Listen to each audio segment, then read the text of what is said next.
할렐루야. 지난 시간에는 두 열쇠를 가지신 예수님이란 제목으로 말씀드렸습니다.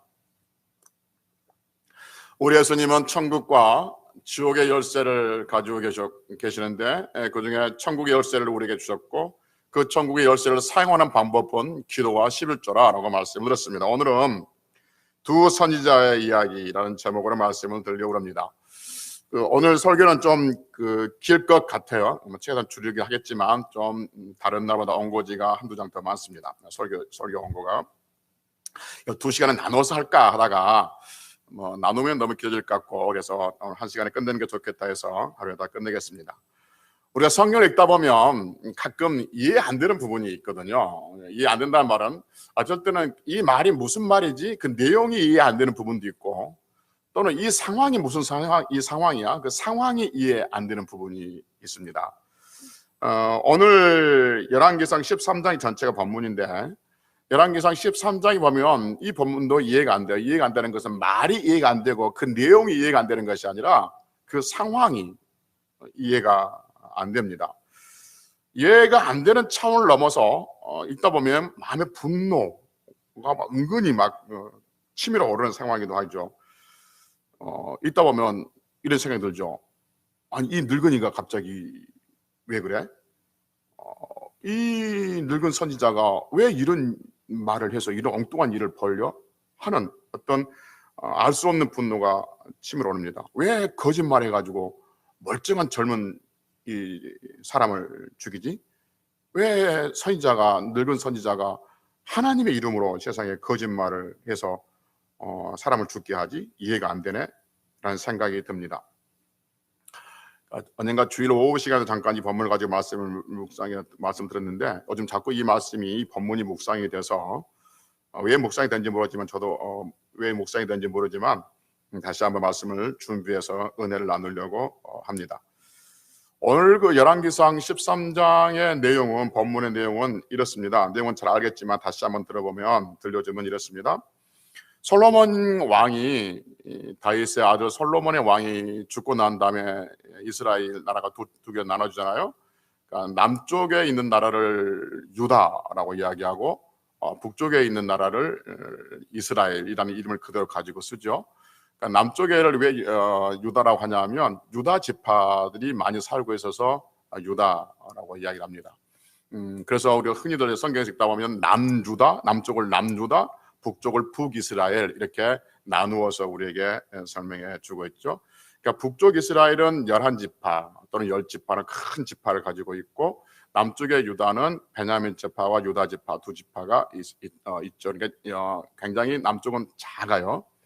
그런데 이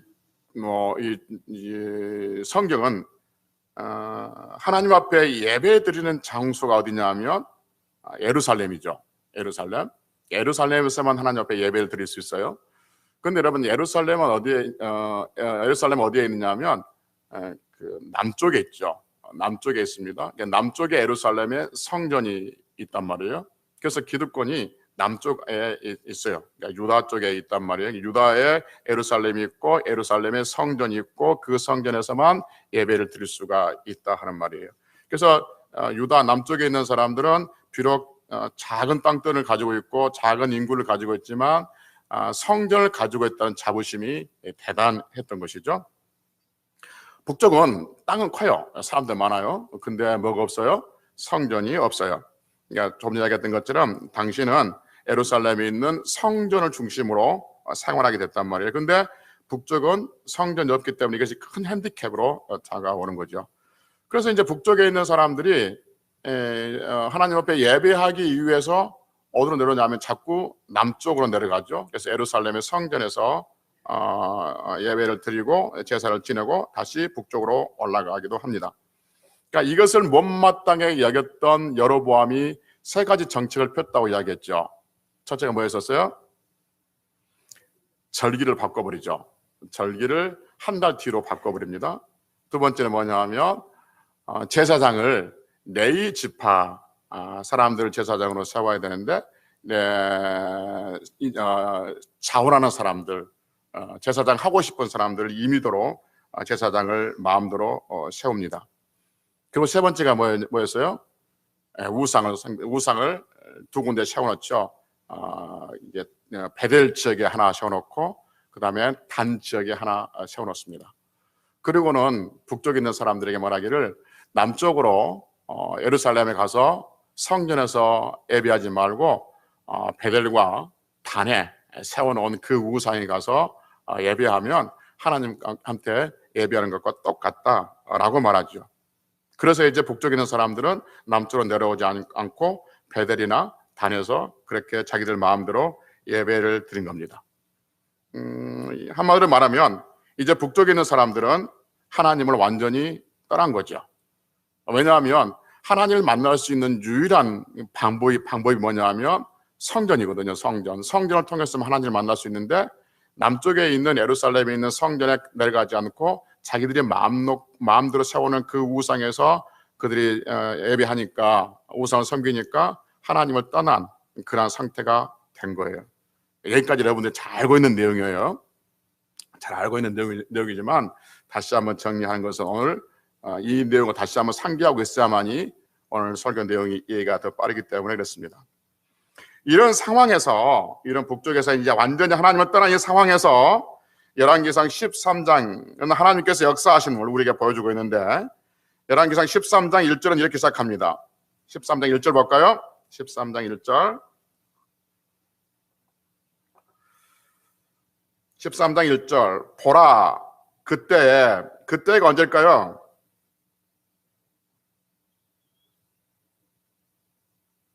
그때가 언제예요? 여로보암이 남쪽으로 못 내려가게 막아버리는, 그래서 베델과 단에 우상을 세워놓고 절기를 바꿔버리고 그 다음에 제사장을 내 집밖 아닌 임의대로 자원한 사람들을 세운 바로 그때에 어떤 일이 있었냐면 하나님의 사람이, 선지자죠, 하나님의 사람이 여호와의 말씀으로 말미암아 유다에서부터 베델에 이르니, 여러분 베델에 하나님께서 하나님의 사람을 유다 남쪽에서 베델로 보냈어요. 베델로 이르렀단 말이에요. 여러분 베델에는 뭐가 있다고 그랬어요? 우상이 있었죠. 우상. 여로보암 왕이 세워놓은 우상이 어디에 있었다고요? 베델과 북쪽은 단에 있었다는 거예요. 그 베델로 하나님의 사람을 하나님께서 남쪽에서 북쪽으로 보냈다. 지금 그 이야기를 1절에서 하고 있습니다. 그래서 하나님의 사람이 하나님의 말씀을 듣고 베델에 가보니까 마침 북쪽 왕 여로보암이 베델의 우상의 제단에서 우상을 섬기는 의식을 하고 있죠. 그러니까 그 우상을 섬기고 있는 그 왕의 모습을 보고 남쪽에서 하나님이 보내신 그 젊은 그 선지자가 제단을 향해서 그 사람이 아니라 그 제단을 향해서 소리를 칩니다. 뭐라고 소리를 치냐면 13장 2절에서 이렇게 말합니다. 13장 2절 제가 한번 읽어보겠습니다. 하나님의 사람이, 즉 남쪽에서 하나님의 보내실 받고 베델로 와서 여로보암의 우상이 섬기고 있는 그것을 본 그 하나님의 사람이 제단을 향하여 여호와의 말씀을 외치르되 제단아 여호와께서 이와 같이 말씀하시기를 다윗의 집에 여시야라 이름하는 아들을 낳으리니 그가 내 위에 분향하는 산당 제사장을 내 위에 제물로 바칠 것이요 또 사람의 뼈를 내 위에 살리리라, 이렇게 소리를 질렀다는 겁니다. 여러분 이 상황을 한번 상상해 보시겠습니까? 한 나라의 왕이 우상에게 어떤 의식을 행하고 있어요. 그러면 여러분 그 의식을 행하고 있는 왕이 어떤 친히 우상을 섬기는 그 집전하고 있는 그 모습이 엄숙하겠습니까? 막 수선하겠습니까? 엄숙하겠지 않습니까? 그리고 여러분 왕만 덜렁덜렁 혼자 갔겠습니까?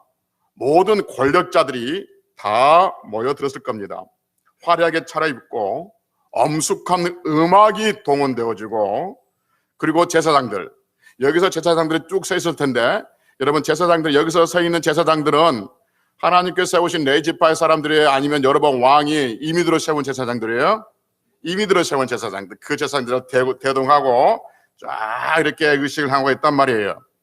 그런데 느닷없이 한 하나님의 사람이 와서 말하기를 제단아 제단아 소리를 지른 것이죠. 그러면서 말하기를 여호와께서 말씀하시기를 다윗의 가문에서 여시야라는 아들이 태어날 것인데 그 여시야라는 사람이 우상을 섬기는 제사장들, 이 제사장들을 내 위에 제물로 바칠 것이다 이렇게 말합니다. 여러분, 제물은 살아있는 거예요, 죽은 거예요? 죽은 거예요. 그럼 내 위에 제물로 바친다는 말은 무슨 말이에요? 제사장들 다 죽일 것이라는 말인 거죠. 다 죽여서 여시야는 다윗의 집안에 여시야는 왕이 나와서 제사장들을 네 위에 제물로 드릴 거야. 다 죽일 거야 라고 말합니다. 그리고 말하기를 사람의 뼈를 제단 네 위에서 불사를 거라 이렇게 말하죠. 여러분, 사람의 뼈를 불살려지는 장소, 그 장소는 축복의 장소예요, 저주의 장소예요? 저주의 장소예요. 그러니까 제단아 너는 곧 저주받을 것이다 라고 소리를 지르는 것이죠. 여러분, 이 상황 다시 한번 봅시다. 왕이 대신들을 이끌고 친히 우상을 섬기고 있는데 갑자기 한 사람이 와가지고 이렇게 소리를 지르는데 얼마나 그 분위기가 어수선했겠습니까? 그러니까 왕이 여로보암이 뭐라 하죠? 뭐들 하느냐? 저놈 잡아라라고 손을 펴죠. 저놈 잡아라 라고 손을 펴니다. 그랬더니 성경에 뭐라고 하냐면 그 손이 다시 접혀지지가 않는 거죠. 저놈 잡아라라고 손을 폈는데 저는 지금 이렇게 하고 있지만 이렇게 했겠습니까? 이렇게 했겠지. 저놈 잡아라라고 손을 폈는데 손이 안 접혀져요. 그리고 이제 왕이 이러고 있는데 갑자기 제단이 쫙 갈라지죠. 쫙 갈라져서 그 안에 있는 죄가 싹 쏟아집니다. 하나님의 사람이 이렇게 말했거든요. 내 말이 사실인가 아닌가를 증명할 텐데 어떻게 증명하냐 하면 내 말이 끝나면 이 제단이 지금 쫙 갈라질 것이다. 그렇게 말을 합니다. 그리고 왕이 하고 있는데 제단이 갈라져 버린 거죠. 여러분 생각해 봅시다. 여러분, 그 제단 위에 많은 동물들 태워서 죽였던 그 재들이 엄청 많았지 않겠습니까? 근데 그 제단이 갈라지고 재가 쏟아지니까 그 안에 있는 것들이 얼마나 어수선하게 난장판이 됐겠습니까? 그런 상황이란 말이에요. 아수라장이 돼버린 거죠. 그래서 왕이 손을 못 꽂거든요. 이게 안 거친 거예요. 이게 전 넣었는데 이게 안 되는 거예요. 그러니까 왕이 뭐라 하냐면, 여러분, 왕이 이 하나님의 사람에게 하나님 앞에 기도해서 내 손 좀 어떻게 좀 고쳐달라고 그렇게 하죠. 그러니까 이 하나님의 사람이 기도해 주죠. 그러니까 손이 접혀집니다. 정상이 된 거예요. 그러니까 이 왕이 뭐라 하냐면 이 사람에게, 남쪽에서 오는 이 하나님의 사람에게 우리 집에 갑시다.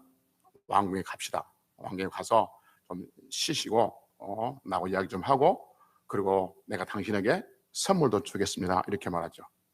그러니까 이 하나님의 사람이 뭐라냐면 왕이 나에게 왕의 재산을 절반을 준다 해도 나는 가지 못합니다. 왜 가지 못하냐면 하나님께서 날 이곳에 보내실 때 뭐라 했냐면 왔던 길로 되돌아가지 말고 그곳에서, 즉 베델에서 물도 먹지 말고 떡도 마시지 말라겠습니다. 그러니까 나는 여기서 아무것도 마실 수도 없고 먹을 수도 없고 그래서 왕의 집에 갈 수도 없습니다. 그리고 매몰차게 거절하고 집으로 돌아가는 것이죠. 성경에서 여기까지만 우리에게 들려줬다면 우리는 우상 숭배는 나쁜 거구나 라고 끝낼 수 있는데 성경은 이야기를 좀 더 진행시켜줘요. 그리고 13장 11절 이하에서 분위기가, 이 상황이 바뀌어서 다른 이야기를 진행시켜 주죠. 근데 이 말씀 이후에 우리 마음속에 분노가 일어난 거죠. 왜 이런 일이 벌어져? 라는 분노가 일어난 것이죠. 11절 이하에 계속해서 이야기 들려준 것은 이렇게 합니다. 베델에 한 늙은 선지자가 살고 있었다는 거죠. 어디에 늙은 선지자가 살고 있었다고요? 베델은 뭐가 있는 것이라고요? 그렇죠. 우상, 국가적으로 정책적으로 세워놓은 우상이 있는 것이에요. 그 베델에 한 늙은 선지자가 살고 있어요. 그런데 이 늙은 선지자의 아들이 지금 그 왕이 우상을 섬기다가 하나님의 사람에게 책망을 듣고 있었던 그 이야기를, 그 재단이 갈라지는 그 이야기를 아버지에게 들려줘요. 아마 그 지역에 있는 그것을 봤던 사람들이 굉장히 쇼킹하지 않겠습니까? 그 소식이. 생각해 봅시다, 여러분. 어느 지역에 베델이 뭐 지금은 유명하지만 그때는 조그마한 도시, 조그마한 동네였거든요. 베델에 왕이 떴어요. 왕이 행차했어요. 좀 얘기했지만 왕이 오면 혼자만 덜렁대는 게 온 게 아닙니다. 여러 대신들, 국가의 권력자들이 다 왔을 거란 말이죠. 그리고 엄중하게 애식을 취할 거란 말이죠. 그러면 여러분들 구경 가겠어요? 구경 안 가겠어요? 구경 갑니다, 여러분. 그래서 동네 사람들, 그 지역 사람들이 거의 모여서 구경을 하고 있는데 바로 그러한 사단이 벌어진 거죠. 재단이 갈라져 버리고 왕이 뭐 그런 일이 벌어지고 한 사람이 나타나가 소리 지르고 그렇게 한단 말이에요. 굉장히 쇼킹한 뉴스인 거죠. 그래서 그 소식을 이 늙은 선지자의 아들도 거기에 있었던 것 같아요. 그래서 자기 아버지에게 말해 주지요. 그래서 이 늙은 선지자가 말을 타고 그 하나님의 사람, 남쪽에서 올라왔던 하나님의 사람이 갔던 길로 다시 쫓아갑니다. 그래서 그 길을 뒤쫓아 가지요. 늙은 선지자는 말을 타고 가서 이 하나님의 사람을 드디어 만납니다. 이 하나님의 사람이 길가에서 이렇게 나무 그늘에 쉬고 있었던 거예요. 그래서 그 늙은 선지자가, 편의상 젊은 선지자 합시다. 남쪽에서 왔던 그 선지자를 젊은 선지자로 합시다. 그 젊은 선지자에게 이렇게 말합니다. 우리 집에 가서, 네가 이제 그런 사람이냐, 네가 그 사람이냐 확인했겠죠. 그렇다고 그러니까 그러면 우리 집에 가서 떡도 먹고 물도 마시고 좀 쉬었다 가라 라고 말합니다. 그러니까 젊은 선지자가 뭐라 했겠어요? 당연히 안 된다고 했겠죠. 안 된 이유가 뭐예요? 하나님께서 나를 이곳에 보낼 때 베델에서 왔던 길로 되돌아가지 말한 거죠. 근데 내가 당신을 따라가면 지금 뭐예요? 왔던 길로 되돌아가는 것이 되고, 물도 마시지 말고 떡도 먹지 말라고 했는데 내가 당신 집에 가서 뭐 먹으면 하나님 말씀을 거역하게 된다. 그래서 나는 선지자이기 때문에 갈 수 없다라고 말하죠. 그러니까 18절에서 늙은 선지자가 하는 말이 나도 너와 같은 선지자다라고 말합니다. 그러면서 하는 말이 선지자가 어떻게 개인적인 이야기 하겠느냐. 나도 하나님께서 그렇게 나에게 말하라고 했다. 너 데려다가 물 먹이고 떡 마시고 먹이고 물 마시게 그렇게 하라고 하나님께서 나에게 말씀했다. 나도 선지자다. 그렇게 말합니다. 그래서 우리 집에 가자라고 말하죠. 그러면서 18절 하반절에서 성경 우리에게 들려주길 원하냐면 그 늙은 선지자가 이 하나님의 사람, 젊은 사람을 뭐했다? 속였다라고 말합니다. 그래서 그 젊은 선지자는 늙은 선지자가 와서 자기도 선지자라고 이야기하고, 선지자가 하나님의 이름으로 하나님께서 내게 말씀하셨다고 그렇게 말하는데 안 믿을 이유가 없는 거죠. 왜냐하면 자기도 선지자고 자기도 하나님 말씀 듣고 왔기 때문에, 또 하나님께서 늙은 선지자에게 또 베델에 있는 선지자에게 그렇게 말씀할 수 있다고 생각했기 때문에 그냥 아무런 의심 없이 늙은 선지자를 따라서 늙은 선지자 집에 가서 먹고 마시고 좀 쉬고 있습니다. 아마 선배 선지자의 집에 왔으니까 긴장감이 풀렸을지도 몰라요. 그런데 늙은 선지자와 젊은 선지자가 한참 떡을 먹고 물을 마시고 쉬고 있는데, 늙은 선지자가 갑자기 이 젊은 선지자에게 외칩니다. 소리를 지르는 거예요. 21절에 보니까 네가 여호와의 말씀을 어기고 여호와의 명령을 지키지 아니했다. 분명히 하나님께서 너에게 돌아와서 떡도 먹지 말고 물도 마시지 말라고 했는데 너는 왔던 길을 돌아왔고 지금 물도 먹고 떡도 먹고 있다. 그러니 네 시체가 네 조상들의 묘실에 들어가지 못할 것이다. 즉 너는 지금 죽을 것이다 라고 말합니다. 놀랍게도 이번에는 하나님께서 진짜 말씀하신 거예요. 아까는 자기가 거짓말했고 이번엔 진짜 늙은 선지자에게 하나님께서 말씀하신 거예요. 하나님께서는 하지 말라는 것을 젊은 선지자 했기 때문에 그 젊은 선지자에게 지금 하나님은 책망하고 계신 것이죠. 그리고 뭐 젊은 선인자는 이제 뭐 망연자실해서 집으로 돌아갑니다. 젊은 선인자는 늙은 선인자의 말을 믿고 왔던 것이 후회스러웠을 것이고, 떡을 먹고 물을 마신 것이 몹시 그렇게 후회했을 것입니다. 머리를 쥐어박고 싶은 마음이었고, 마음은 이미 납덩이를 얹어놓은 것 같은 그런 상태였을 겁니다. 그래서 그럼에도 불구하고 어쩔 수 없이 이제 나귀를 타고 남쪽으로 내려가죠.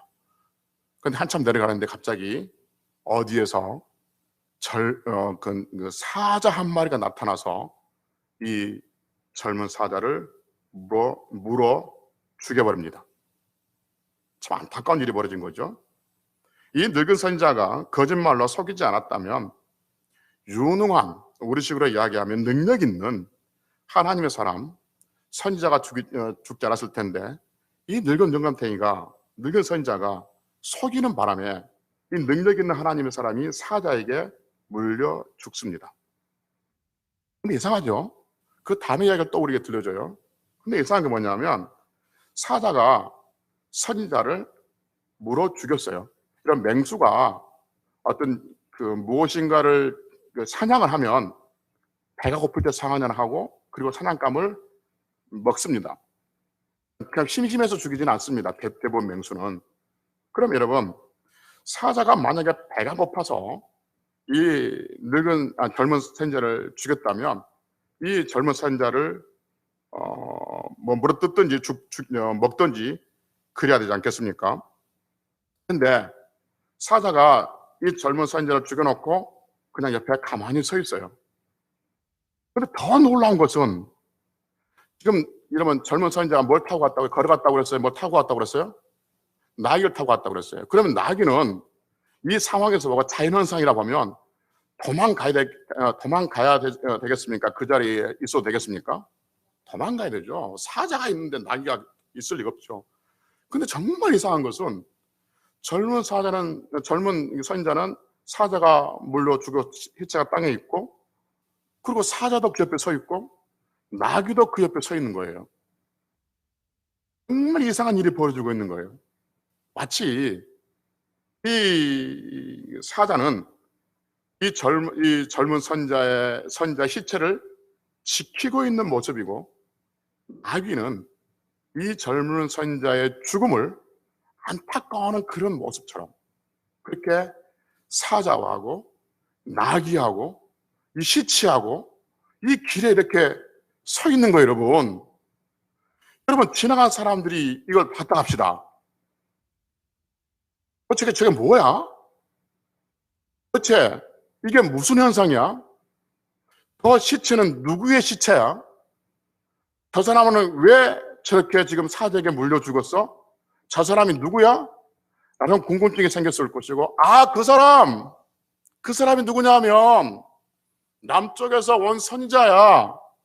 그래서 여로보암이 우상을 섬길 때 여로보암의 섬기는 그 상황에서 제단에게 외쳐가지고 제단을 갈라지겠던 놀라운 능력을 나타냈던 그 선자야. 근데 하나님 말씀을 어긴 사람이야. 비록 늙은 선자에게 소화사를 했긴 했지만 하나님의 말씀을 어겨서, 하나님께서 분명히 왔던 길로 돌아가지 말고 떡도 먹지 말고 물도 마시지 마라 그랬는데 이 선자가 돌아가서 떡도 먹고 물도 마셨던 그 사람이야. 그래서 사자가 이 사람을 죽였어. 아, 그 사람이야? 응, 그래. 그런데 왜 저 모양이야?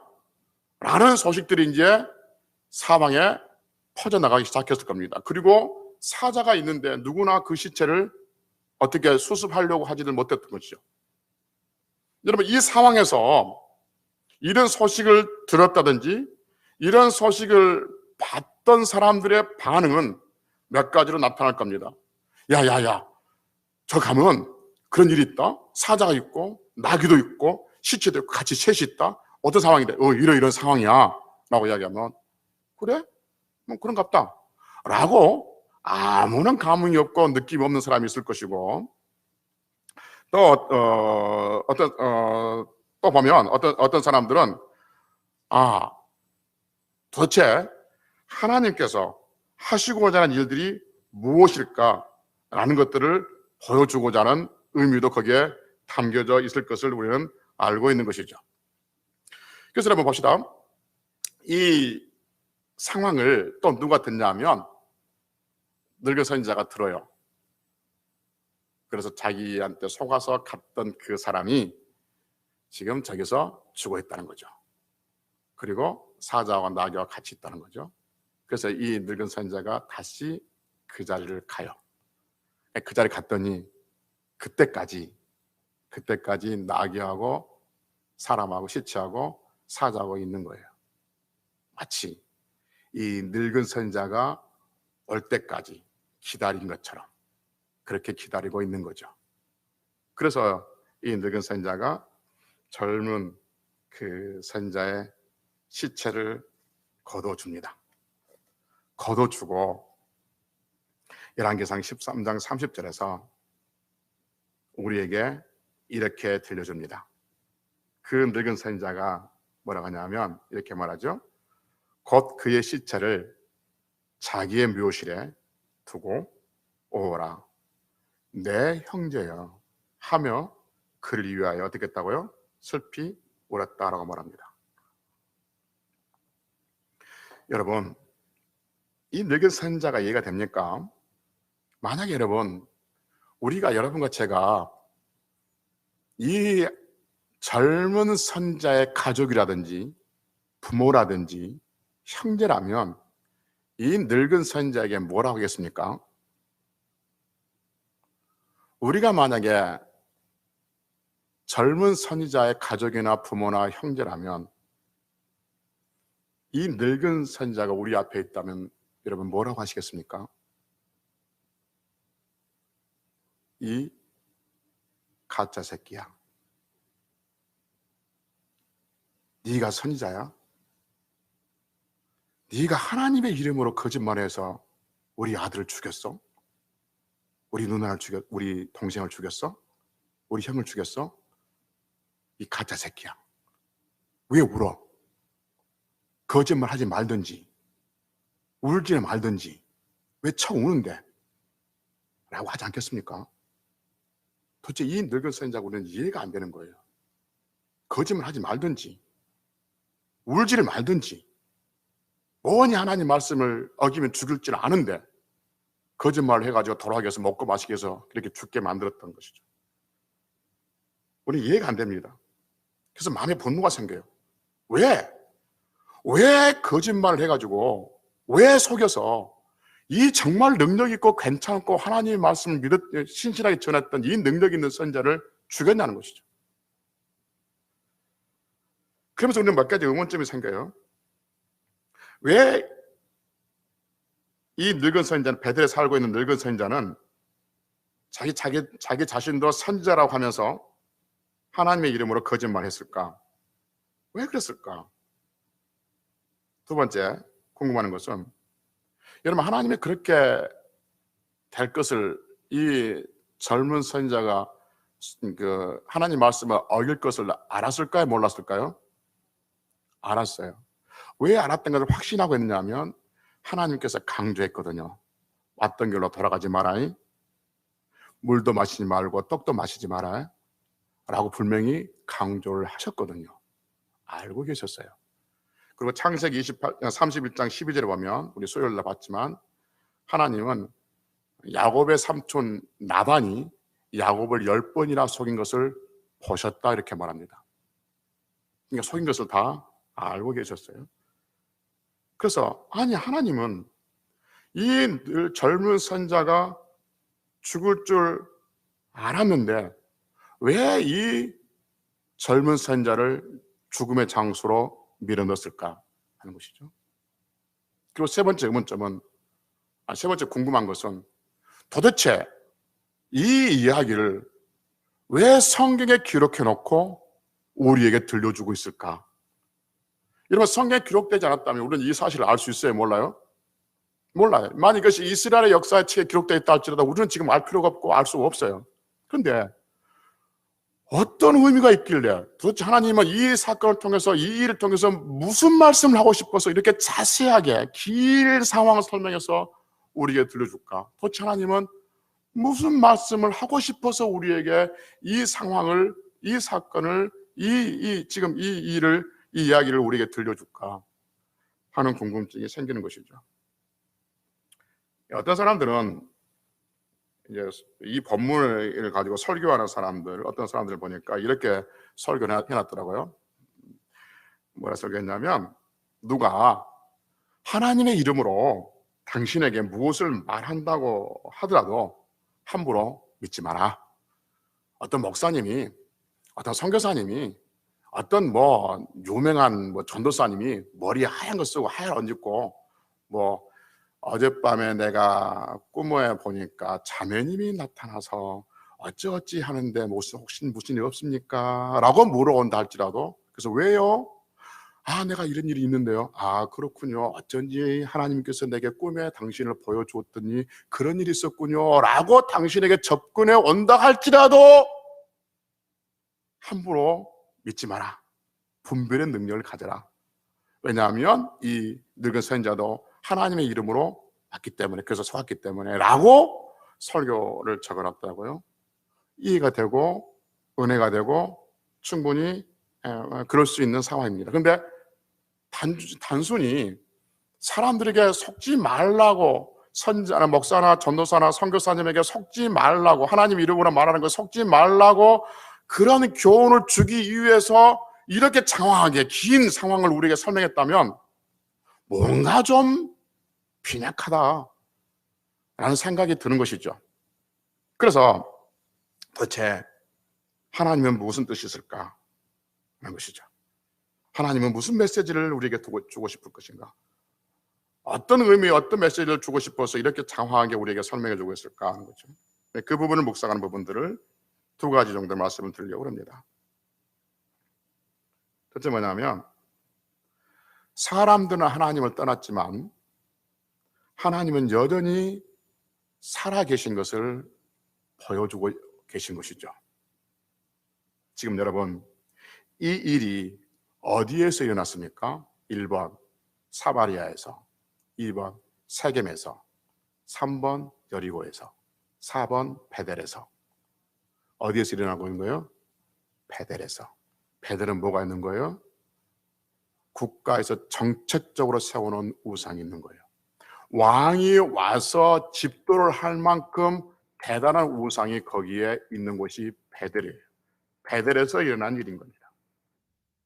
한마디로 말하면 지금 베델은, 그리고 북쪽은 완전히 하나님을 떠나고 하나님과 교제 없이 자기들 마음대로 우상을 섬기고 있는 곳이에요. 절기를 바꿔버리고 자기 마음대로 제사장들을 세우고, 그리고 우상을 세워놓고 거기에 왕이 친히 분향을 하고. 여러분, 분향하고 뭐 하는 것은 제사장만 할 수 있는 것이지 왕이 할 수 있는 건 아니에요. 왕이 분향하고 뭐한 건 다 우상이에요. 그냥 왕이 직접 하고 있는 이런 상황이라는 거죠. 이러한 상황, 하나님이 없이 자기들 마음대로 살아가고 있는 그 상황에서, 그리고 시간이 지나가면서 하나님이 없다라고 안심하고 살아가고 있는 그들 속에 하나님은 하나님의 사람 한 사람을 보내서 하나님의 살아계심을 보여주고 있는 거죠. 그래서 제단이 갈라지게 하고, 그리고 왕의 손이 이렇게 굳어지게 하고, 또 정상이 되게 하고, 그러한 상황이 되어진 것이죠. 그럼 봅시다. 그날 그 선지자가 죽은 그 상황을 보고 사람들은 어떤 생각을 가졌을까? 다시 한번 생각해보면, 이상하다. 진짜 이상하다. 사자하고 나귀하고 시체하고 같이 서 있는 이 상황이 진짜 이상하다 라고 다 궁금해하지 않았겠습니까? 그래서 도대체 뭔 일인데? 하나님의 일이야. 왜? 하나님의 말씀을 듣지 않아서 저런 일이 생겼어 라는 생각을 가졌고, 라는 어떤 그러한 사람들이 말이 들어왔을 때 그들 속에서 하나님이 살아 계신다고? 그러면 하나님을 믿지 않고 우상을 섬기고 있는 우리는 어떻게 되는 거야? 라는 경외심과 두려움과, 그리고 하나님을 향한 마음들이 조금이라도 일어나야 되지 않겠습니까? 그런데 그 상황을 보고는 조금 전에 이야기했던 것처럼 그래? 뭐 알았어, 뭐 그런 일이 있었던 것보다 라고 한다든지, 아이, 하나님 말씀에 순종해야지. 젊은 선지자가 순종도 안 하고 그리고 비판을 끝내버린다든지, 또는 그 늙은 선지자 못됐네, 지가 선지자면서 어떻게 거짓말을 해? 라고 남 이야기하시듯이 한다든지, 그래서는 안 되는 것이죠. 그 사람이 왜 죽었는지, 그 사람이 그렇게 죽었다고? 하나님의 말씀을 지키지 않았는데도 하나님께서 그 사랑하는 사람을 죽였다고? 그럼 하나님의 말씀을 지키지 아니하는 우리는 어떻게 된 거야? 라는 경각심을 가져야 되는 것이죠. 그래서 하나님은, 사람들은 하나님을 떠나 있었지만 하나님은 여전히 살아계신 것을 보여주기 위해서 바로 이 두 선지자 이야기를 우리에게 들려주고 있다는 것이죠. 여러분, 하나님 마음을 이해하시겠습니까? 자기들 마음대로 절기를 바꿔버리고 자기의 마음대로 제사장을 세우고 자기의 마음대로 우상을 만들고 제물을 드리고 있는 사람들에게 하나님은 하나님의 사람을 보내서, 실실한 하나님 사람, 유능한 선자를 보내서 죽여서라도, 그 사람이 순종하지 아니한 것을 보고 죽여서라도 순종하지 아니하면 어떻게 된다는 것을 보여주고 싶은 하나님의 마음. 아무리 우상을 숭배하지 말고 하나님께 돌아오라고 외치고 또 외쳐도 듣지 않는 그들에게 하나님은 하나님의 사람을 보내고 하나님의 사람의 그 이상한 죽음을 보게 해서 하나님이 어떤 분인가를 깨우치고 싶은 하나님의 마음. 여러분, 성경은 이상하게도 이 젊은 선지자를 속였던 늙은 선지자에 대한 책망이 없어요. 그런 놀라운 거 뭐냐면 늙은 선지자가 예언을 하거든요. 근데 그 예언이 나중에 다 이루어져요. 늙은 선지자가 하나님 주권하에서 진행되고 있던 것을 우리는 보게 되죠. 하나님의 마음이죠. 그래서는 안 된다고. 하나님이 정하신 절기를 너희 마음대로 바꾸면 안 된다고. 그래서는 안 된다고. 하나님께서 제사장은 네 지파 출신만 제사장으로 세우라고 했는데 너희 마음대로 제사장을 세워서는 안 된다고. 그래서는 안 된다고. 하나님은 분명히 예루살렘에 있는 성전에서만 하나님을 만날 수 있고 성전에서만 예배하라고 그랬는데 너희들 마음대로 베델과 단의 우상을 세워놓고 거기서 예배드려서, 그래서는 안 된다고. 수없이 수천 번 하나님의 사람들이 외쳤지만 들은 척도 하지 않는 그 사람들, 자기 마음대로 우상을 섬기고 있는 그 사람들, 자기 마음대로 하나님을 섬긴다고 섬기는 그 사람들을 위해서 하나님은 하나님 사람을 죽여서까지라도 하나님이 살아계심을, 그래서는 안 된다는 것을, 하나님 말씀을 지키지 않고 하나님 말씀을 따르지 아니하면 이런 일이 있다는 것을 보여주고 싶은 하나님의 마음을 우리는 아셔야 되는 것이죠. 그래서 이 젊은 선지자의 죽음을 보고 사람들이 하나님을 경외하고 두려운 마음들이 일어나야 하는 것이죠.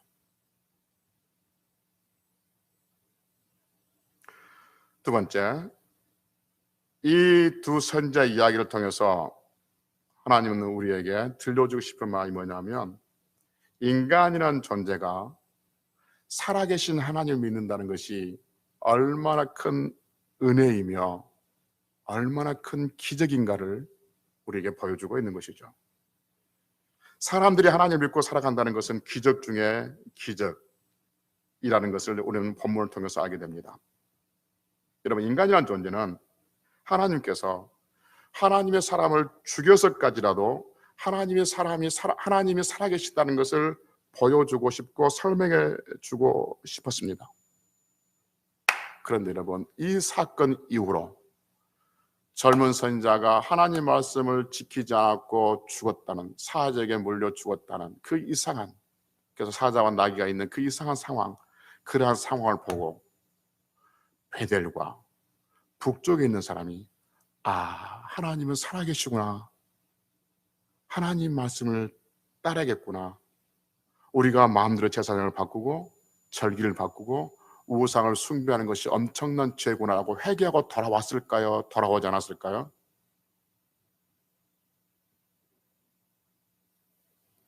돌아왔어요? 돌아오지 않았어요? 여러분, 다시 북쪽 이스라엘이 절기를 다시 회복시켰습니까?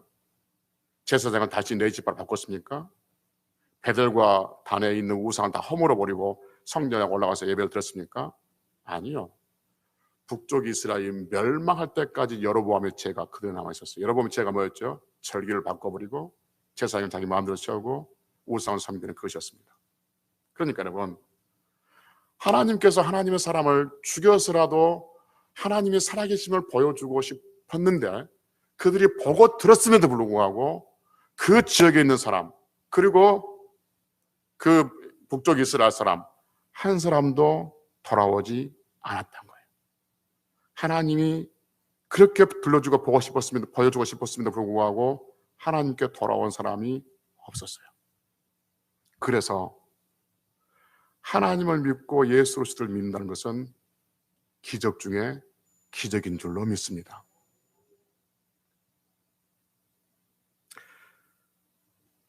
하나님은 하나님의 사람, 그 신실한 하나님의 사람, 남쪽에서 온 그 젊은 하나님의 선자를 죽여서라도 하나님의 사람들을 하나님 앞에 돌아오게끔 만들기를 원하셨는데 돌아오지 않으니까 이번에는 누구를 죽여서 우리를 부르신 줄 아십니까? 예수 그리스도. 자기의 선지자, 자기 사람, 자기의 선자를 죽여서라도 보여주고 돌아오라고 외쳤음에도 불구하고 돌아오지 않으니까 하나님께서 이번에는 자기 사람이 아니라 하나님의 아들이신 예수 그리스도를 십자가에 죽이셔서 우리에게 돌아오라고 말씀하신 것이죠. 할렐루야. 우리는 그 예수 그리스도의 죽음으로 말미암아 하나님을 믿게 된 줄로 믿습니다. 그래서 사람이 하나님을 믿는다는 것은 기적 중에 기적이에요. 은혜 중에 은혜예요, 여러분. 사람이 무엇을 보고 듣는다고 해서 우리 하나님을 믿는 게 아니라니까요. 우리가 무슨 간증을 듣고 뭐 한다고 해서 하나님을 믿는 믿음이 생기는 게 아니라니까요. 하나님의 사람이 그렇게 죽었음에도 불구하고 그 이상한 죽음을 통해서도 한 사람도 돌아오지 않았던 그 존재들이 우리 인간이란 존재란 말이죠. 그런데 여러분과 저는 지금 이렇게 모여서 하나님 앞에 예배드리고 있는 거예요. 하나님을 믿고 있는 거예요. 예수 그리스도를 믿고 있는 거예요. 이것이 기적이고 이것이 은혜인 줄로 믿습니다. 우리를 이렇게 이 자리에 오게까지 하시기 위해서 하나님은 예수님을 십자가에 죽게 하셨다는 것이죠. 그래서 이 자리가 다시 말씀드리지만 그냥 우연한 자리가 아니라 예수 그리스도의 죽음을 통해서 얻은 자리이고 우리가 앉은 자리이고 예배 시간이 되는 줄로 믿습니다. 그러니 다시 말씀드리지만 여러분들이 주일날 예배에 올라올 때 그냥 아무 생각 없이 올라오지 말고 예수 그리스도의 죽음으로 인해서 내가 이 자리에 와서 예배하고 있으니 하나님 나와 함께 동행하시며 하나님의 은혜가 다시 내게 부어지고 그래서 그 하나님께서 내 인생의 힘이 되신 것을 내가 오늘 또 알게 하시고 보게 하시고 느끼게 하시고 채워주옵소서라고 기도하면서 예배하면 우리 하나님께서 하늘의 문을 여시고 예수 그리스도의 죽음을 통해서 여러분과 저를 부르셨는데 왜 우리가 은혜를 베풀어 주지 않겠습니까? 그 믿음을 가지고 예배에 참석하고 세상에 나가서도 내가 예수 그리스도의 죽음을 통해서 하나님을 믿는 자녀라는 것을 늘 자긍심을 가지고 그렇게 승리할 수 있는 귀한 성들이 되시기를 주의 이름으로 축복합니다. 기도하시겠습니다.